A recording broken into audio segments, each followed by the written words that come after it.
రెడీగా రాగి పొంగల్కి పకోడీ కూడా రెడీ అయిపోయింది. ఉల్లిపాయ పకోడీ క్రిస్పీగా చేశాను.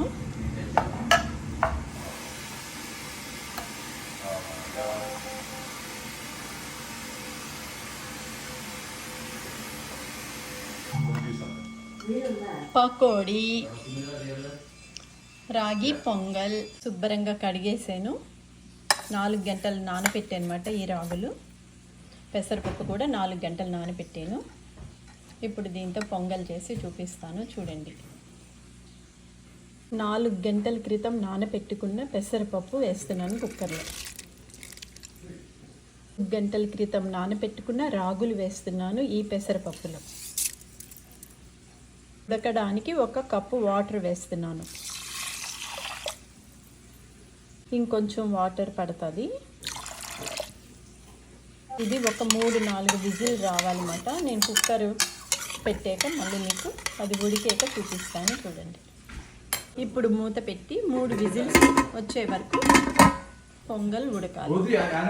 ఇప్పుడు కుక్కర్ స్టవ్ మీద పెట్టాను. 3 విజిల్స్ వచ్చాక ఆఫ్ చేస్తాను అనమాట. రాగి పొంగల్ రెడీ అవుతుంది.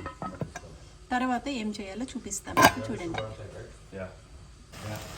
రాగి పొంగల్ ఉడికిపోయింది. దీంట్లో తగినంత ఉప్పు వేస్తున్నాను. ఉప్పు వేసాక ఒక్కసారి కలుపుకోవాలి.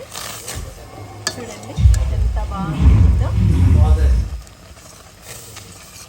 ఇప్పుడు దీంట్లో నేను ఏం వేస్తానో చూపిస్తాను చూడండి. హెల్తీ రాగి పొంగల్ రెడీ. రాగి పొంగల్లో నేను పచ్చిమిరపకాయలు, కరివేపాకు, కచ్చాబిచ్చా దంచిన పెప్పర్, ఇంగువ పౌడర్, జీలకర్ర, కొంచెం అల్లం తురుము. దీంట్లో ఇప్పుడు నేను 1 గరిటెడు నెయ్యి వేస్తాను అనమాట. పొంగల్ అంటేనే నెయ్యితో వేయాలి కాబట్టి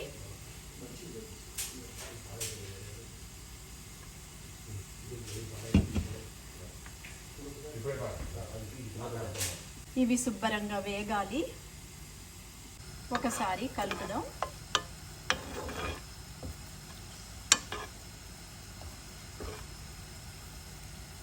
పొంగలి అనగానే జీడిపప్పు వేయాలి. కొంచెం దోరగా వేపి పెట్టుకున్న జీడిపప్పు.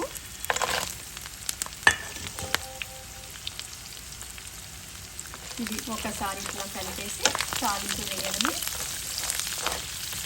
రాగి పొంగల్లో ఇట్లా వేసుకుంటే చాలా బాగుంటుంది.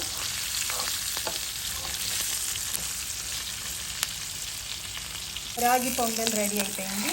నెయ్యితో వేసుకున్నాను. ఇందులో ఎంత నెయ్యి వేసినా కూడా చాలా రుచిగా ఉంటుంది. అందుకనేసి రాగి పొంగల్లో నెయ్యి ఎక్కువ పడుతుంది అన్నమాట. రెడీ అయిపోయింది రాగి అండ్ పెసరపప్పుతో చేసిన పొంగలి. ఇది చాలా హెల్తీ పొంగలి. రెడీ అయిపోయింది చూడండి.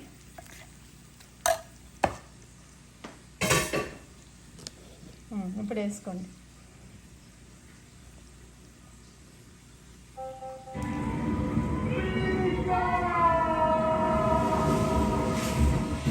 We couldn't